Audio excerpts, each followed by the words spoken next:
Welcome to Disha TV. ముందుగా headlines.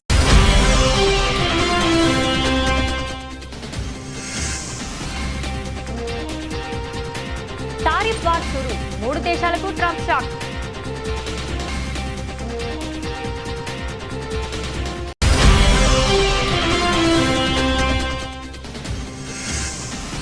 విదేశీ సహాయంలో top లో కొనసాగిన భూటాన్, మాల్దీవులకు నిధులు పెంచిన కేంద్రం.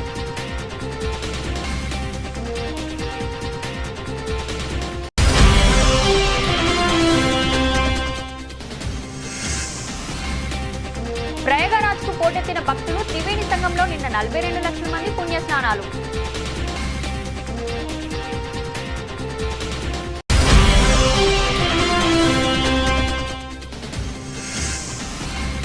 భారతీయ శాస్త్రవేత్త తీసిన అద్భుత వీడియో వైరల్. భూమి గమనాన్ని రికార్డ్ చేసిన శాస్త్రవేత్త.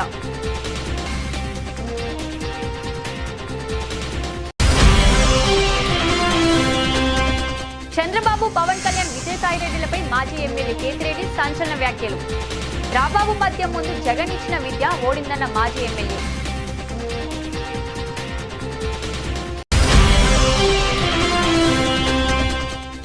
తల్లికి వందనం 15,000, రైతులకు 20,000 డబ్బులపై సీఎం చంద్రబాబు కీలక ప్రకటన.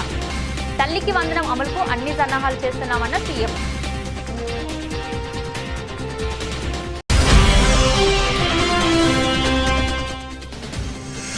మంత్రులతో సీఎం రేవంత్ రెడ్డి సుదీర్ఘ సమావేశం. రాష్ట్ర బడ్జెట్ రూపకల్పనపై సమాలోచనలు చేసిన మంత్రివర్గం.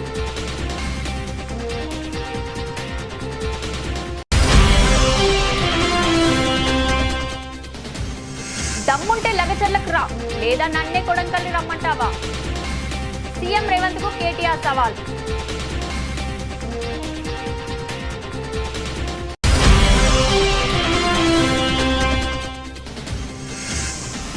క్రికెట్ ఫ్యాన్స్ కు గుడ్ న్యూస్. మరోసారి bat పట్టనున్న Yuvraj Singh.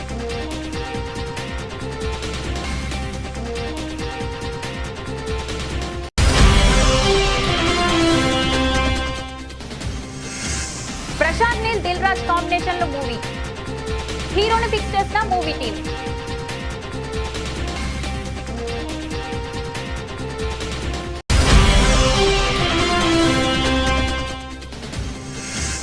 EV market కు ఎలక్ట్రిక్ కిట్. 320 కిలోమీటర్ల మైలేజ్ తో ఓలా సూపర్ స్కూటర్లు.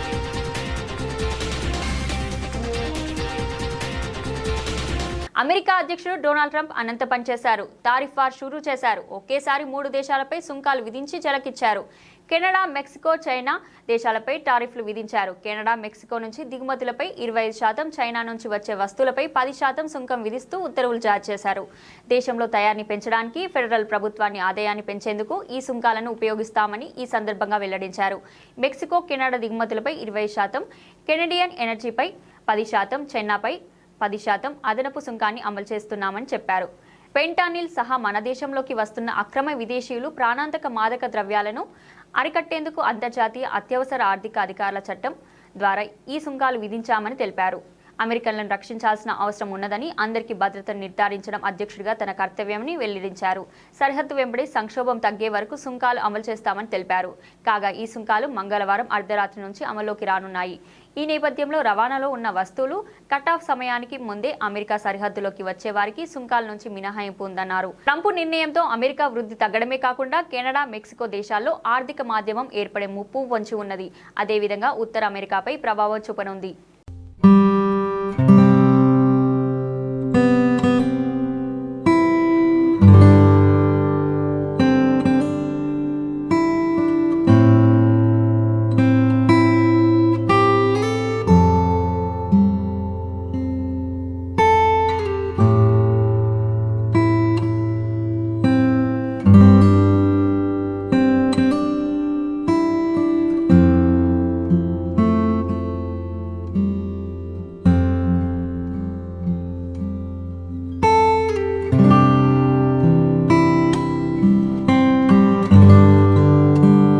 బడ్జెట్లో విదేశాంగ మంత్రిత్వ శాఖకు 20,516 కోట్ల కేటాయించారు.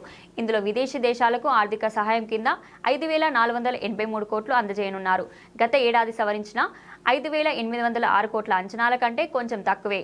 అయితే పొరుగు దేశమైన భూటాన్ మరోసారి అగ్రస్థానంలో నిలిచింది. 2025-26 బడ్జెట్లో ఆ దేశానికి 2,150 కోట్లు కేటాయించారు. అయితే గత ఏడాది సవరించిన 2,543 కోట్ల కేటాయింపుల కంటే ఇది తక్కువే. అయినప్పటికీ భారత్ కీలక అభివృద్ధి స్వామిగా భూటాన్ నిలిచింది. ఈ దేశంలో మౌలిక సదుపాయాలు, జల విద్యుత్ ప్రాజెక్టులు, ఆర్థిక సహకారం కోసం ఈ నిధులు వేచిస్తారు. కాగా దౌత్య సంబంధాల పునరుద్ధరణ నేపథ్యంలో మాల్దీవులకు బడ్జెట్ కేటాయింపులు పెరిగాయి. గత బడ్జెట్లో 470 కోట్ల సహాయాన్ని అందజేయగా ఈ ఆర్థిక సంవత్సరం 600 కోట్లకు ఇది పెరిగింది. గతం కంటే 28% అధిక నిధులను ఈ బడ్జెట్లో కేటాయించారు. అయితే 700 కోట్ల ఆర్థిక సహాయంతో నేపాల్ 2వ స్థానంలో ఉండగా 600 కోట్లతో మాల్దీవులు 3వ స్థానంలో ఉంది. మరోవైపు మారిషస్ కు ఈసారి కోత పడింది. గత బడ్జెట్లో 576 కోట్లు అందుకోగా ఈసారి ఆర్థిక సహాయం 500 కోట్లకు తగ్గింది. మయన్మార్ కు కూడా 400 కోట్ల నుంచి 350 కోట్లకు నిధులు తగ్గాయి. శ్రీలంకకు 300 కోట్లు, బంగ్లాదేశ్ కి 120 కోట్లు కేటాయింపులో ఎలాంటి మార్పు లేదు. కాగా తాలిబాన్ పాలనలో ఉన్న ఆఫ్ఘనిస్తాన్ కు గత సంవత్సరం 50 కోట్లు ఆర్థిక సహాయాన్ని భారత్ అందజేసింది. 2025-26లో ఈ కేటాయింపులు రెట్టింపుపై 100 కోట్లకు పెరిగింది. ఆఫ్రికన్ దేశాలకు ఆర్థిక సహాయం కూడా 200 కోట్ల నుంచి 225 కోట్లకు పెరిగాయి. ఇక ఇరాన్లోని చాబహార్ నౌకాశ్రయానికి గతంలో కేటాయించిన 100 కోట్లలో ఎలాంటి మార్పు లేదు.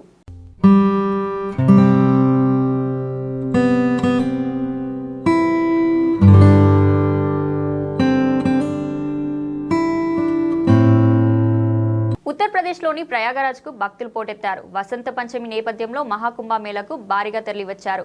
మూడోది చివరిది అమృత స్నానం కావడంతో పెద్ద సంఖ్యలో భక్తులు త్రివేణి సంగమానికి చేరుకుని పుణ్యస్నానాలు ఆచరిస్తున్నారు. ఆదివారం ఉదయం 8 గంటల వరకు 41,90,000 మంది భక్తులు నది స్నానాలు ఆచరించినట్లు అధికారులు తాజాగా వెల్లడించారు. కుంభమేళ ప్రారంభమైన జనవరి 13వ తేదీ నుంచి ఫిబ్రవరి 1 వరకు 33.61 కోట్ల మందికి పైగా పుణ్య స్నానాలు చేసినట్లు తెలిపారు. ఫిబ్రవరి 26వ తేదీ వరకు కొనసాగే ఈ కుంభమేళకు 50 కోట్ల మంది హాజరయ్యే అవకాశం ఉందని ఉత్తరప్రదేశ్ ప్రభుత్వం అంచనా వేస్తున్నది. అందుకు తగ్గట్లు ఏర్పాటు చేసింది. కాగా వసంత పంచమి నేపథ్యంలో భక్తులు హరిద్వార్లోని హరికి పౌరి వద్ద గంగా నదిలో పుణ్యస్నానాలు ఆచరిస్తున్నారు. తెల్లవారుజామునే పెద్ద సంఖ్యలో చేరుకుని భక్తులు పవిత్ర స్నానం చేసి గంగమ్మకు హారతి సమర్పించారు.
భూమి తన చుట్టూ తాను తిరుగుతూ సూర్యుడి చుట్టూ తిరుగుతుందని మనం అనేక పుస్తకాల్లో చదువుకున్నాం. దాన్నే భూభ్రమణం అంటారు. ఆ భూమి ఎలా తిరుగుతుందో మీరు ఎప్పుడైనా చూసారా? తాజాగా ఇందుకు సంబంధించిన వీడియో సోషల్ మీడియాలో వైరల్ అవుతుంది. ఇందులో భూభ్రమణానికి సంబంధించిన అద్భుతమైన దృశ్యాలు చూడొచ్చు. ఇది తీసింది ఇతర దేశాల శాస్త్రవేత్తలు కాదు, భారతీయ ఖగోళ శాస్త్రవేత్త డోర్జే ఆంగ్చుక్. ఆయన గడ్డకట్టే చలిలో రిస్క్ తీసుకొని లడాఖ్లో భూమి భ్రమిస్తున్న వీడియోను టైమ్ లాప్స్లో బంధించారు. డోర్జే ఆంగ్చుక్ హానేలోని ఇండియన్ ఆస్ట్రోనామికల్ అబ్జర్వేటరీ ఇంజనీర్ ఇన్ఛార్జిగా పనిచేస్తున్నారు. భూభ్రమణం గురించి విద్యార్థులు సులభంగా అర్థం చేసుకోవడానికి ఉపయోగపడేలా వీడియో రూపొందించాలని తనకు అభ్యర్థులు రావడంతో ఆ మేరకు ఆ ప్రాజెక్టు చేపట్టాడు. ఇందుకోసం లడాఖ్లోని విపరీతమైన చలిలోనూ వీడియో చిత్రీకరించాడు. ఇందుకోసం 4 రాత్రుల్లో పలుమార్లు బ్యాటరీ వైఫల్యాలు, టైమర్ను పనిచేయకపోవడం వంటి ఎన్నో ఇబ్బందులు ఎదుర్కొన్నాడు. అయినా చివరికి అనేక కష్టాలను అధిగమించి భూమి పరిభ్రమిస్తున్న దృశ్యాలను వీడియోలో బంధించాడు. దానికి 1 నిమిషం వీడియోగా రూపొందించి సోషల్ మీడియాలో షేర్ చేయగా ప్రస్తుతం ఆ వీడియో వైరల్ అవుతుంది. డోర్జే ఆంగ్చుక్ షేర్ చేసిన వీడియోలో భూమి ఎలా తిరుగుతుందో స్పష్టంగా కనిపిస్తుంది. ఆంగ్చుక్ మాట్లాడుతూ నక్షత్రాలు నిశ్చలంగా ఉంటే భూమి పరిభ్రమిస్తూ ఉంటుందని తెలిపారు. ఈ వీడియోలకు బంధించడానికి అనేక కష్టాలను అధిగమించాల్సి వచ్చినట్లు తెలిపాడు. తాను వీడియో చిత్రీకరణ సమయంలో కెమెరా స్టోరేజ్, బ్యాటరీ వైఫల్యం, టైమర్ పనిచేయకపోవడం వంటి అనేక సవాళ్లతో 4 రాత్రులతో పాటు కఠిన పరిస్థితులను ఎదుర్కొన్నానని చెప్పాడు. ఒక దశలో ఈ ప్రాజెక్టును విరమించుకోవాలని భావించానని, కానీ 24 గంటల పాటు టైం ల్యాబ్స్ ను ఉపయోగించి ఈ వీడియో తీయడం జరిగిందని చెప్పారు. అయితే ఆంగ్చుక్ తీసిన వీడియో సోషల్ మీడియాలో వైరల్ అవుతుండగా ఆ వీడియోను చూసి నెటిజన్లు ఫిదా అవుతున్నారు.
మాజీ ఎమ్మెల్యే వైసీపీ నేత కేతిరెడ్డి వెంకట్రామిరెడ్డి ముఖ్యమంత్రి చంద్రబాబు నాయుడు, డిప్యూటీ సీఎం పవన్ కళ్యాణ్పై సంచలన వ్యాఖ్యలు చేశారు. జనసేన అధినేత పవన్ కళ్యాణ్కు ఒక భావజాలం అంటూ లేదు, ఇప్పటికీ ఆయన చంద్రబాబు నీడలోనే ఉన్నాడంటూ విమర్శించారు. నేను వైసీపీ అధినేత జగన్మోహన్ రెడ్డితోనే ఉన్నానని, ఆయన భావజాలంతోనే పనిచేస్తున్నానని చెప్పుకొచ్చారు. రాష్ట్రంలో క్రౌడ్ పుల్లర్స్ జగన్మోహన్ రెడ్డి, పవన్ కళ్యాణ్ మాత్రమే అయితే జగన్ కు రాజకీయంగా జనం వస్తారు, పవన్ కళ్యాణ్ కు మాత్రం సినిమాల పరంగానే జనం వస్తారంటూ కేతిరెడ్డి వ్యాఖ్యానించారు. వైసీపీ ప్రభుత్వం హయాంలో విద్యలో జగన్ విప్లవాత్మకమైన మార్పులు తీసుకొచ్చారు, దాన్ని ఎవరూ హర్షించలేకపోయారు. చంద్రబాబు మద్యం బాగా ఇస్తే చాలనుకుంటున్నారు, చంద్రబాబు మద్యం ముందు జగన్ ఇచ్చిన విద్య ఓడిపోయింది అంటూ కేతిరెడ్డి వ్యాఖ్యానించారు. ఫీజులు కట్టలేక విద్యార్థులు ఆత్మహత్యలు చేసుకుంటున్నారు, కానీ జనం మాత్రం సినిమా హీరోల గురించి మాట్లాడుతున్నారు. కొంపలో సమస్యలు పక్కన పెట్టి సినిమా హీరోల వెంటపోతున్నారు, వాళ్ళు సినిమాల్లో మాత్రమే హీరోలు, రియల్ లైఫ్ లో కాదు అంటూ కేతిరెడ్డి సంచలన వ్యాఖ్యలు చేశారు. కమల్ హాసన్ కంటే పవన్ కళ్యాణ్ గొప్ప నటుడు కాదు, కానీ కమల్ హాసన్ ఎన్నికల్లో నిలబడితే ఓడిపోయాడు. గతంలో చిరంజీవి 2 చోట్ల పోటీ చేసి ఒక్క చోట మాత్రమే గెలిచారు. బాలకృష్ణ హిందూపురం కాబట్టి 3 సార్లు గెలిచాడు, అదే గుడివాడలో గెలవమనండి చూద్దామంటూ కేతిరెడ్డి అన్నారు. తమిళనాడులో నటుడు విజయ్ కూడా పార్టీ పెట్టాడు, పాలిటిక్స్ అంతా ఈజీ కాదు అంటూ కేతిరెడ్డి పేర్కొన్నారు. విజయసాయిరెడ్డి వైసీపీని వీడటంపై స్పందిస్తూ పార్టీలో విజయసాయిరెడ్డికి సముచిత స్థానం కల్పించారు. జగన్మోహన్ రెడ్డి పక్కన లేకుంటే విజయసాయిరెడ్డి ఓన్లీ ఆడిటర్ మాత్రమే అంటూ కేతిరెడ్డి వ్యాఖ్యానించారు. ఒక తాగిపోతూ వాగిన కూతలు, ఒక మంచి బ్రాండ్ లేదు, లేకుంటే సరుకు తక్కువగా లేదు అనే మాటలు మాట్లాడినంతగా మాకు మంచి చదువు చెప్తున్నాడు, మాకు మంచి స్కూల్ తయారైంది, మా స్కూల్లో మా ఫీజుకు అమ్మఒడి కడుతున్నాడు, మేము ఇంజనీరింగ్ చదివినా, డాక్టర్ చదివినా, డిగ్రీ చదివినా, ఏ చదువు చదివినా ఆ ప్రభుత్వం వైఎస్ఆర్ కాంగ్రెస్ ప్రభుత్వం మాకు డబ్బులు ఇచ్చిందని ఆ పిల్లలు చెప్పలేకపోయినారు. ఆ చిన్న పిల్లలు కాదు, డిగ్రీలో వచ్చిన వాళ్ళు, ఇంజనీరింగ్ లో వచ్చిన వాళ్ళు, మెడికల్ గా వచ్చిన వాళ్ళు ఫీజు తక్కువ వచ్చిన రోజు మాట్లాడినారు, వాళ్ళ తల్లిదండ్రులు కూడా మాట్లాడలేకపోవడం జరిగింది. అది దురదృష్టం, అది ఒకరిని అడిగేది లేదు, మొత్తానికి ఒక దురదృష్టమైనది.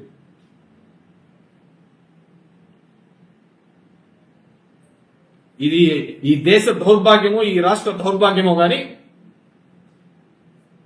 ఒక తాగుబోతు మాటకు విలువ వచ్చింది, కానీ ఆ విద్య వైద్యం గురించి తీసుకున్న నిర్ణయాల్లో జరుగుతున్న ప్రశంసలకు విలువ లేకుండా పోయింది. 17 మెడికల్ కాలేజీలు తీసుకుని వస్తే 20 మెడికల్ కాలేజ్ వద్దు అని ఏ రాష్ట్ర ప్రభుత్వము లేఖ రాయదు, కానీ ఇక్కడ రాసినారు. ఎందుకు? కేవలం ఇప్పటి ప్రభుత్వంలో ఉన్న వాళ్ళదే మొత్తం మెడికల్ కాలేజీలు, ఈ రాష్ట్రంలో ఉన్న మెడికల్ కాలేజీ అన్ని వాళ్ళవే. ఆ పేదవానికి కానీ, ఆ మధ్యతరగతి వారికి కానీ ఆ విద్య వైద్యం ఉచితంగా కానీ నీటిగా అందుతే కదా వాళ్ళు మమ్మల్ని అందరినీ దాటివేస్తారు. అలాంటి దౌర్భాగ్యమైన పరిస్థితులలో మనం అందరం ఉన్నాం. నాకు నిజంగా బాధేసింది. అందుకే నేను ఎప్పుడు గర్వంగా చెప్తాను, నా ఊర్లో ఆ కార్పొరేట్ స్కూల్లో నేను తీసేయగలిగినాను. నాకే వాళ్ళ మీద కోపం లేదు, వాళ్ళ మొహాలు కూడా చూసినాను. ఒకే అపార్ట్మెంట్ లో 2000 మందిని పెట్టి 4 బాత్రూమ్లు పెట్టుకొని మార్కులు అనే దాని మీద ఆ తల్లిదండ్రుల యొక్క ఆలోచన విధానం మారాలి. మన సందులో 4 అమెరికా పోతే నా పిల్లోడు అమెరికా పోవాలంటాడు, వాడు ఇంజనీరింగ్ చదివితే మా వాడు ఇంజనీరింగ్ చదవాలంటాడు, పక్కింటోడు డాక్టర్ అయితే వాడు నేను డాక్టర్ కావాలంటాడు. కానీ ఆ పిల్లవానికి ఏం కావాలి, అతని ఆలోచన విధానం ఏంటనే అడిగిన సందర్భం లేదు. రుద్ది ఎడ్యుకేషన్ సిస్టమ్ అంతా విధంగా దానికి మార్పు తీసుకొని రావడానికి జగన్మోహన్ రెడ్డి రాదు. రాజకీయ నాయకులు అయితే ఒక జగన్మోహన్ రెడ్డి, రాజకీయాలు ప్లస్ దానికి సినిమా మసాలా యాడ్ అయితే పవన్ కళ్యాణ్. వీళ్ళిద్దరే ఏ సందర్భంలో అయినా క్రౌడ్ పుల్ చేయగలుగుతారు.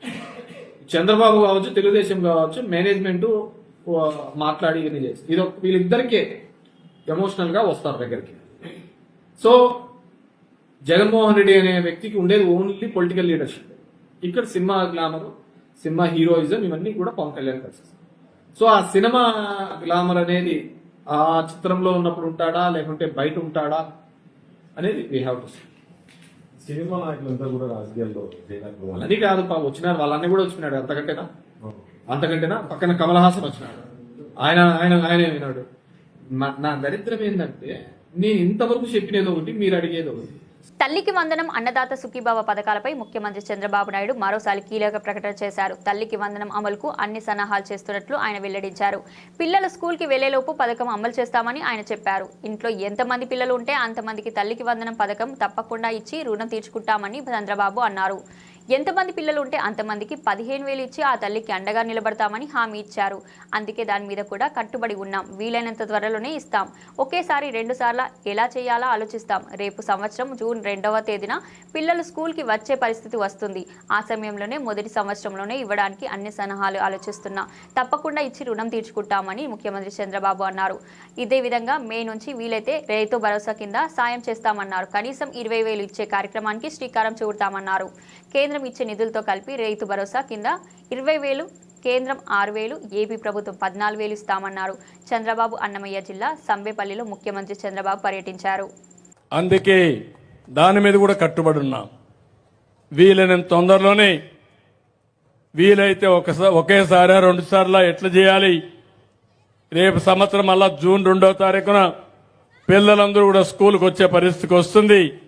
ఆ సమయం లోపలనే మొదటి సంవత్సరంలోనే దీనికి ఇవ్వడానికి నేను అన్ని సన్నాహాలు ఆలోచిస్తున్నా. తప్పకుండా ఇచ్చి రుణం తీర్చుకుంటాం. అదే మాదిరిగా మే నుంచి వీలైతే రైతు భరోసా కింద కూడా ఇప్పుడు 20,000 రూపాయలు ఉంది. కేంద్రం 6,000 ఇస్తుంది, మనం 14,000 రూపాయలు ఇవ్వాలి. వాళ్ళు ఇంకా ఎక్కువ ఇస్తే మనకు ఉపయోగపడుతుంది. కానీ వాళ్ళు ఇవ్వకపోయినా కనీసం 20,000 ఇచ్చే కార్యక్రమానికి శ్రీకారం చుడతాం. కేంద్రం ఇచ్చేదానికి అనుకూలంగా 3 విడతల్లో మీ డబ్బులు ఇచ్చే కార్యక్రమానికి కూడా శ్రీకారం చుడతాను. అంటే నేను చేసే పనులు నేను చేస్తున్నాను. మీరు కూడా ఆదాయాన్ని పెంచుకునే మార్గంతో ముందుకు పోవాలి. శాశ్వతంగా పేదలుగా ఉండడం కాదు, శాశ్వతంగా మనం అందరం ప్రభుత్వం పైన ఆధారపడకుండా మన కాళ్ల పైన మనం నిలబడుతూ ప్రభుత్వం ఇచ్చే సహాయాన్ని తీసుకుని ఇంకా ముందుకు పోవాల్సిన అవసరం ఉంది. కమాండ్ కంట్రోల్ సెంటర్లో మంత్రులు, ఆర్థిక శాఖ అధికారులతో సీఎం రేవంత్ రెడ్డి సుదీర్ఘ సమావేశం నిర్వహించారు. వివిధ శాఖలకు అవసరమైన బడ్జెట్ నిధుల సర్దుబాటుకు తీసుకోవాల్సిన చర్యలపై సుదీర్ఘంగా చర్చించారు. అలాగే కేంద్ర బడ్జెట్తో తెలంగాణకు కలిగే లాభ నష్టాలపై అధ్యయనం చేసింది మంత్రివర్గం. వీటితో పాటు రాష్ట్ర బడ్జెట్ రూపకల్పనకు సమాలోచనలు చేశారు. మంత్రులతో ముఖ్యమంత్రి రేవంత్ రెడ్డి సమావేశం సుదీర్ఘంగా సాగిందని చెప్పుకోవచ్చు. దాదాపు 6.5 గంటల పాటు ఈ సమీక్ష సమావేశం జరిగింది. ముఖ్యంగా కేంద్రం ప్రవేశపెట్టిన బడ్జెట్లో రాష్ట్రానికి ప్రాధాన్యత దక్కలేదని కాంగ్రెస్ ప్రభుత్వం భావిస్తుంది. కేంద్రం బడ్జెట్లో రాష్ట్రానికి కలిగే ప్రయోజనం ఏంటి, నష్టమేంటి అన్న దానిపై రంగాల వారీగా సుదీర్ఘంగా ఈ మీటింగ్లో చర్చించారు. వివిధ శాఖలకు, రంగాలకు బడ్జెట్ అవసరాలు, నిధులు సర్దుబాటుకు సంబంధించిన అంశాలపైన చర్చ జరిగింది. దీంతో పాటు త్వరలోనే రాష్ట్ర బడ్జెట్ను కూడా ప్రవేశపెట్టుకోవాల్సిన అవసరం ఉంది. దీన్ని సంబంధించి రాష్ట్ర బడ్జెట్ రూపకల్పనపై సమాలోచనలు, మంత్రుల సమావేశం జరిగింది. కేంద్రం ప్రవేశపెట్టిన బడ్జెట్లో రాష్ట్రానికి ఎలాంటి ప్రయోజనాలు దక్కలేదని ప్రధానంగా రేవంత్ ప్రభుత్వం భావిస్తుంది. వాస్తవానికి కేంద్రం బడ్జెట్పై తెలంగాణ తెలంగాణ ప్రభుత్వం భారీగానే ఆశలు పెట్టుకుంది. ప్రభుత్వం చేపట్టిన మూసీ ప్రాజెక్టుకి సంబంధించి ఆర్థిక సాయం అందించాలని కేంద్రాన్ని కోరారు సీఎం రేవంత్ రెడ్డి. దాంతోపాటు ఫ్యూచర్ సిటీ మెట్రో విస్తరణ ఈ అంశాలన్నింటికి కూడా నిధులు ఇవ్వాలని కేంద్రంను కోరింది. దీంతో పాటు విభజన చట్టంలో పేర్కొన్న హామీలను నెరవేర్చాల్సింది. 10 ఏళ్లు అవుతున్నా ఇప్పటికీ హామీలు అమలు నోచుకోని పరిస్థితి. దీనికి సంబంధించి ఈ బడ్జెట్లో ఒక స్పష్టత వస్తుందని, రాష్ట్రానికి కేంద్రం అండగా నిలుస్తుందని రేవంత్ సర్కార్ ఆశించింది. తెలంగాణ సీఎం రేవంత్ రెడ్డికి బీఆర్ఎస్ వర్కింగ్ ప్రెసిడెంట్ కేటీఆర్ సవాల్ విసిరారు. వికారాబాద్ పరిగి నియోజకవర్గంలో కులకచర్ల మండలం దాసానాయక్ తండాలో ఏర్పాటు చేసిన బీఆర్ అంబేద్కర్ విగ్రహాన్ని కేటీఆర్ ఆవిష్కరించి మాట్లాడారు. రేవంత్ రెడ్డి దమ్ముంటే లగచర్లకు రావాలి, మీరు ఎలాగో రాలేరు కాబట్టి నేను కొడంగల్కు వస్తాను, చర్చిద్దాం. హామీలు ఇచ్చి సీఎం రేవంత్ రెడ్డి మాట మార్చారు. ప్రభుత్వాధినేతలు జూలం చేస్తే ఊరుకోవద్దు. రైతు రుణమాఫీ 25% కూడా పూర్తి కాలేదు. ఏ ఊర్లోనూ 100% రుణమాఫీ కాలేదు. రాజ్యాంగం మనకు ఇచ్చిన స్వేచ్ఛను ఉపయోగించి ప్రభుత్వాన్ని ప్రతి ఒక్కరు నిలదీయాలి. బీఆర్ఎస్ ప్రభుత్వం అప్పట్లో సమకూర్చిన 7,000 కోట్లను రైతు బంధుగా వేశారు అని కేటీఆర్ చెప్పారు. కేంద్ర బడ్జెట్పై కేటీఆర్ విమర్శలు గుప్పిస్తూ ప్రకటన చేశారు. తెలంగాణకు చిల్లి గవ్వ కూడా తెచ్చుకోలేని సీఎం రేవంత్ రెడ్డి, బీజేపీకి చెందిన కేంద్ర మంత్రులు, కాంగ్రెస్ బీజేపీలకు చెందిన ఎంపీలు తెలంగాణ సమాజానికి క్షమాపణలు చెప్పాలి. జాతీయ పార్టీలు ఎప్పటికీ తెలంగాణ రాష్ట్ర ప్రయోజనాలను కాపాడలేవని మరోసారి కేంద్రం బడ్జెట్తో రుజువైంది. 2 పార్టీల నుంచి చెరో 8 మంది ఎంపీలను గెలిపించి పార్లమెంటుకు పంపితే ఆ 16 మంది కలిసి కేంద్రం బడ్జెట్లో తెలంగాణకు తెచ్చింది అక్షరాల గుండు సున్నా. సీఎంగా ఉంటూ బీజేపీకి గులాంగిరి చేస్తున్న బడే బాయ్ చోటే బాయ్ అనుబంధంతో తెలంగాణకు నయా పైసా లాభం లేదని తేలిపోయింది. నుంచి నీకు సినిమా ఉన్నది ముంగట. నేను అంటున్నా రేవంత్ రెడ్డిని అసెంబ్లీకి రా కేసీఆర్ అంటుండే. అరే నేను రేవంత్ రెడ్డిని అడుగుతున్నా, అసెంబ్లీకి రాగాదు, నీకు దమ్ముంటే రేవంత్ రెడ్డి నువ్వు లగచర్లకు రా. నీ సంగతి ఎందుకు కొడంగల్ చెప్తారు. నువ్వు దమ్ముంటే నువ్వు రా లగచర్లకు. సెక్యూరిటీ లేకుండా రారాబోయే నేను కూడా చూస్తా. నువ్వు వస్తావా రావో నాకు తెలియదు, కానీ నేను మాత్రం పక్కా కొడంగల్కి వస్తా, తొందరలోనే వస్తా. నీకు దమ్ముంటే ఆపకు. మళ్ళా ఇట్లనే పోలీసులను అడ్డం పెట్టుకొని 4 అడిదిక్కుల పోలీసులు, ఇడిదిక్కుల పోలీసులు సంవత్సరంలో ఏం చేసిండ్రా అయ్యా అంటే, నేను లగచర్ల గిరిజనుల కోసం మహబాద్ పోయి మీటింగ్ పెడతా అంటే ఆడ పర్మిషన్ ఇయ్యాడు, మళ్ళా కోర్టుకోవాలి. రైతుల కోసం ధర్నా చేసుకుంటాం నల్లగొండలా అంటే దానికి పర్మిషన్ ఇయ్యాడు, మళ్ళా కోర్టుకోవాలి. ఆఖరికి దాస్యనాయక్ తాండకు వచ్చి అంబేద్కర్ విగ్రహం ఆవిష్కరణ చేసుకుంటామంటే దీనికి కూడా ఇయ్యలే. మహేష్ అన్న పోయి ఆ డిఎస్పీ గారిని అడిగి, అయ్యా డిఎస్పీ గారు నీకు ఏందా బాధ అంటే వాళ్ళకు అనుమానం అట పోలీసులకు. ఏమని వీడికెళ్ళి దాస్యనాయక్ తాండకెళ్ళి దగ్గరుంటది కొడంగల్, ఆయనతో దబ్బుకున్న వీళ్ళందరూ అటుపోతారేమో అని. గట్ల ఎందుకు పోతాం నాకు అర్థం కాదు. బేజాప్తా పోతామా? బాజాప్తా పోతాం, ఖచ్చితంగా కొడంగల్ పోతాం. మీ సంగతి ఏందో చూస్తాం. భయపడి ఎందుకు పోతాం మనం? బాజాప్తా పోదాం. బ్రహ్మాండమైన మీటింగ్ కొడంగల్లో పెడతాం. క్రికెట్ చరిత్రలో గొప్ప లెఫ్ట్ హ్యాండ్ బ్యాటర్లలో ఒకరిగా గుర్తింపు పొందిన యువరాజ్ సింగ్ త్వరలో ప్రారంభమయ్యే ఇంటర్నేషనల్ మాస్టర్స్ లీగ్ తొలి సీజన్లో ఇండియా మాస్టర్స్ జట్టుకు ప్రాతినిధ్యం వహించనున్నారు. ఈ టోర్నమెంట్ ఫిబ్రవరి 22 నుంచి మార్చి 16, 2025 వరకు జరగనుంది. యువరాజ్ సింగ్ పేరు వినగానే క్రికెట్ అభిమానులకు ఎన్నో గొప్ప జ్ఞాపకాలు గుర్తుకు వస్తాయి. ముఖ్యంగా 2007 ఐసీసీ T20 వరల్డ్ కప్లో ఇంగ్లాండ్ బౌలర్ సువర్ట్ బ్రాండ్ బౌలింగ్లో ఒకే ఓవర్లో 6 సిక్సెస్ బాదిన అదిరిపోయే ఇన్నింగ్స్, అలాగే 2011 వన్డే వరల్డ్ క్లబ్ భారత విజయానికి కీలక పాత్ర పోషించి player of the tournament award గెలుచుకున్న క్షణాలు అభిమానులకు చిరస్థాయిగా నిలిచిపోతాయి. ఇంటర్నేషనల్ మాస్టర్ లీగ్కు ప్రాతినిధ్యం వహించడం పై యువరాజ్ సింగ్ స్పందించాడు. సచిన్ టెండూల్కర్ సహా నా పాత సహచరులతో మళ్లీ మైదానంలో అడుగుపెట్టడం ఒక గొప్ప అనుభూతి. ఈ టోర్నమెంట్ మన క్రికెట్ గోల్డెన్ యుగాన్ని గుర్తు చేస్తుంది. నన్ను ఆదరించిన క్రికెట్ అభిమానులకు మరిన్ని గొప్ప జ్ఞాపకాలు అందించేందుకు నేను ఆసక్తిగా ఎదురుచూస్తున్నాను అన్నాడు. దక్షిణాఫ్రికా మాస్టర్స్ జట్టుకు జేపీ డుమిని శ్రీలంక మాస్టర్స్ తరపున ఉపల్ తరంగ్ బరిలోకి దిగనున్నారు. సౌత్ ఆఫ్రికా ఆటగాడు జేపీ డుమిని విషయానికి వస్తే క్లాసీ స్ట్రోక్స్ ప్లే అవసరమైనప్పుడు ఆఫ్ స్పిన్ బౌలింగ్తో జట్టుకు ఉపయోగపడిన ఈ ఆటగాడు ఖాతాలో 9,000కు పైగా అంతర్జాతీయ పరుగులు ఉన్నాయి. దక్షిణాఫ్రికా T20 జట్టు కెప్టెన్గా కూడా వ్యవహరించిన అతను ఈ టోర్నీలో పాల్గొనడంపై ఇలా స్పందించాడు. దక్షిణాఫ్రికా మాస్టర్స్ తరపున IMLలో పాల్గొనడం నాకు గర్వకారణం. ప్రపంచ క్రికెట్లో దిగ్గజాలతో కలిసి ఆడడం గొప్ప అనుభవం ఉంటుంది. అభిమానులకు ఉత్కంఠభరితమైన క్రికెట్ ఎంటర్టైన్మెంట్ గ్యారంటీ అని చెప్పారు.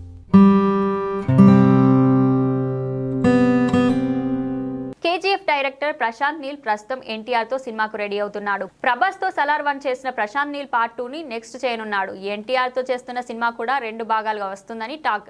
అయితే తారక్ సినిమా మొదటి పార్ట్ రిలీజ్ అయ్యాక సలార్ 2 భాగం చేసే ఛాన్స్ ఉందని తెలుస్తుంది. ఇక ప్రశాంత్ నీల్ సలార్ 2 ఎన్టీఆర్ సినిమా పూర్తి చేశాక స్టార్ ప్రొడ్యూసర్ దిల్ రాజు తో ఒక సినిమా చేస్తాడని తెలుస్తుంది. దిల్ రాజు ఈ మధ్యనే గేమ్ చేంజర్, సంక్రాంతికి వస్తున్నాం సినిమాలు తీశాడు. అందులో ఒకటి సూపర్ హిట్ కాగా మరొకటి బోల్తా కొట్టింది. అయితే సంక్రాంతికి వస్తున్నాం సినిమా రిజల్ట్ తో తమకు ఒక పాఠం బోధపడిందని రీసెంట్ గా దిల్ రాజు అన్నారు. ప్రశాంత్ నీల్ తో దిల్ రాజు సినిమా ఉంటుందని లేటెస్ట్ టాక్. అయితే ఈ కాంబో సినిమాలో హీరో ఎవరన్నది ఇప్పుడు ఇంట్రెస్టింగ్ ప్రశ్నగా మారింది. ఆల్రెడీ ఎన్టీఆర్ తో చేస్తున్నాడు ప్రశాంత్ నీల్. నెక్స్ట్ సినిమా ప్రభాస్ తో ఉంది, అది సలాటు. అయితే దిల్ రాజు ప్రభాస్ ప్రశాంత్ నీల్ తో సినిమా చేయాలని అనుకున్నాడని ఈ మధ్య వార్తలు వచ్చాయి. ఒకవేళ ప్రశాంత్ నీల్ ప్రభాస్ మళ్ళీ కలిసి చేసే ఛాన్స్ ఉండొచ్చు. ప్రభాస్ కాకుండా రామ్ చరణ్ ఆ ఛాన్స్ తీసుకుంటాడని తెలుస్తుంది. గేమ్ చేంజర్ విషయంలో భారీ నష్టాలు ఎదుర్కొన్న దిల్ రాజ్ కి అండగా ఉంటానని ఆల్రెడీ రామ్ చరణ్ చెప్పాడని talk. So Prashanth Neel director అయితే రామ్ చరణ్ సినిమా ఓకే చేసే ఛాన్స్ ఉంటుంది. దిల్ రాజు ప్రశాంత్ నీల్ కాంబోలో హీరోగా ప్రభాస్ చరణ్ ఇద్దరిలో ఒకరయ్యే ఛాన్స్ ఎక్కువగా ఉంది. ఈ ఇద్దరు కాకపోతే మాత్రం మరో స్టార్ ని చూసుకుంటారు. ఏది ఏమైనా దిల్ రాజు మరో పెద్ద సినిమా ప్లానింగ్ లో ఉన్నాడని తెలుస్తుంది. మరి దిల్ రాజు ఈ ప్రయత్నం ఎలా ఉంటుందో చూడాలి.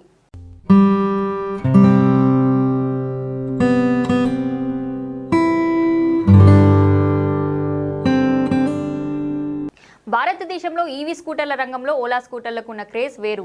దేశంలో ఈవీ స్కూటర్ల అమ్మకాల్లో యూనిట్ పరంగా ఓలా ముందు వరుసలో ఉంటుంది. అయితే ఈవీ స్కూటర్లకు ప్రధాన సమస్య అయిన మైలేజ్ సమస్యను పరిష్కరించేలా ఓలా జనరేషన్ 3 స్కూటర్లను ఇటీవలే లాంచ్ చేసింది. ఓలా ఎలక్ట్రిక్ తన కొత్త జెన్ 3 ఎలక్ట్రిక్ స్కూటర్ శ్రేణిని శుక్రవారం ప్రారంభించింది. 2 kWh బ్యాటరీతో ఎంట్రీ లెవెల్ S1X స్కూటర్ 79,999కి అందుబాటులో ఉంది. 5.3 kWh బ్యాటరీతో టాప్ టైప్ S1 Pro 1,69,999కి అందుబాటులో ఉంది. ఓలా తాజా EV operating system move OS 5 ఆధారంగా ఈ స్కూటర్లను రూపొందించారు. ఓలా జెన్ 3 స్కూటర్లు mid drive motor, integrated motor controls unit ఆధారంగా పనిచేస్తాయి. ముఖ్యంగా గత మోడల్స్లో వాడిన హబ్ మోటార్స్ను భర్తీ చేసేలా వీటిని జెన్ 3 స్కూటర్లలో వినియోగిస్తున్నారు. ముఖ్యంగా జెన్ 3 స్కూటర్ మోటార్ డిజైన్ 5 రెట్లు ఎక్కువ సమర్థవంతమైనదని మార్కెట్ నిపుణులు చెబుతున్నారు. ఓలా జెన్ 3 స్కూటర్లు చైనా డ్రైవ్తో పాటు ఫ్రీలు బ్రికెటెడ్ ఓరింగ్లతో వస్తుంది. గత మోడళ్లలో ఉపయోగించిన బెల్ట్ డ్రైవ్ సిస్టమ్ కంటే 2 రెట్లు ఎక్కువ కాలం పనిచేస్తాయని నిపుణులు చెబుతున్నారు. ఓలా పేటెంట్ పొందిన బ్రేక్ బై వైర్ సాంకేతిక జెన్ 3 లైనప్ కు ఒక ప్రధాన ఆకర్షణగా నిలుస్తుంది. ఈ సిస్టమ్ మోటార్ నిరోధకత సమతుల్యం చేయడానికి బ్రేక్ లీవర్ పై సెన్సార్లను ఉపయోగిస్తుంది. అందువల్ల బ్రేక్ ప్యాడ్ జీవితకాలం రెట్టింపు అవుతుంది. Entry level Ola S1X2 kWh 3 kWh లేదా 4 kWh బ్యాటరీ ఎంపికలతో అందుబాటులో ఉంది. అయితే S1X Plus ప్రత్యేకంగా 4 kWh బ్యాటరీతో వస్తుంది. Flagship S1 Pro Plus model 320 కిలోమీటర్ల పరిధిని, గరిష్ట వేగం 141 కిలోమీటర్లు ఉంటుంది.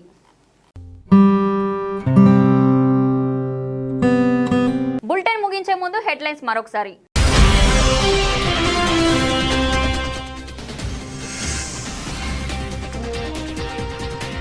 టారిఫ్ వార్ షురు, 3 దేశాలకు ట్రంప్ షాక్.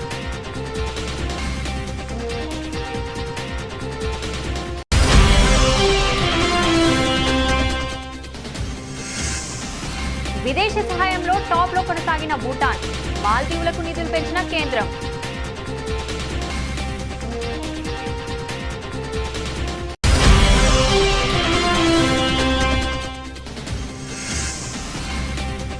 ప్రయాగరాజ్కు పోటెత్తిన భక్తులు, త్రివేణి సంఘంలో నిన్న 42 లక్షల మంది పుణ్యస్నానాలు.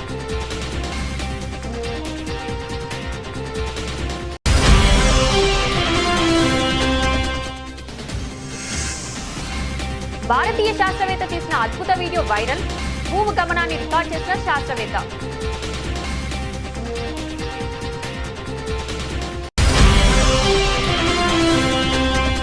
చంద్రబాబు, పవన్ కళ్యాణ్, విజయసాయిరెడ్డిలపై మాజీ ఎమ్మెల్యే కేతిరెడ్డి సంచలన వ్యాఖ్యలు. రాబాబు మద్యం ముందు జగన్ ఇచ్చిన విద్య ఓడిందన్న మాజీ ఎమ్మెల్యే.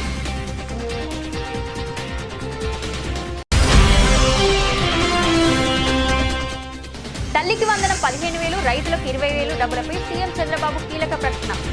తల్లికి వందనం అమలుకు అన్ని సన్నాహాలు చేస్తున్నామన్న సీఎం.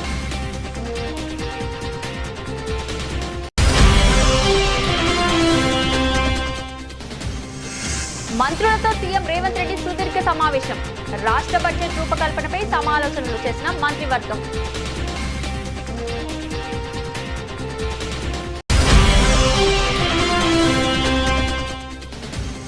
దమ్ముంటే లగచర్లకు రా, లేదా నన్నే కొడంకల్ని రమ్మంటావా?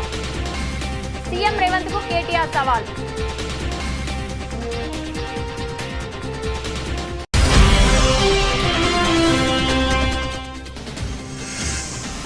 క్రికెట్ ఫ్యాన్స్ కు గుడ్ న్యూస్, మరోసారి bat పట్టనున్న Yuvraj Singh.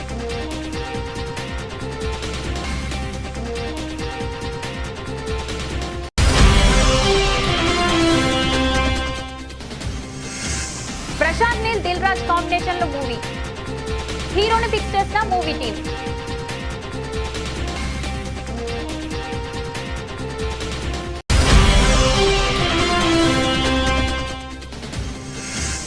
EV market కు ఎలక్ట్రిక్ కిట్, 320 కిలోమీటర్ల మైలేజ్ తో ఓలా సూపర్ స్కూటర్లు.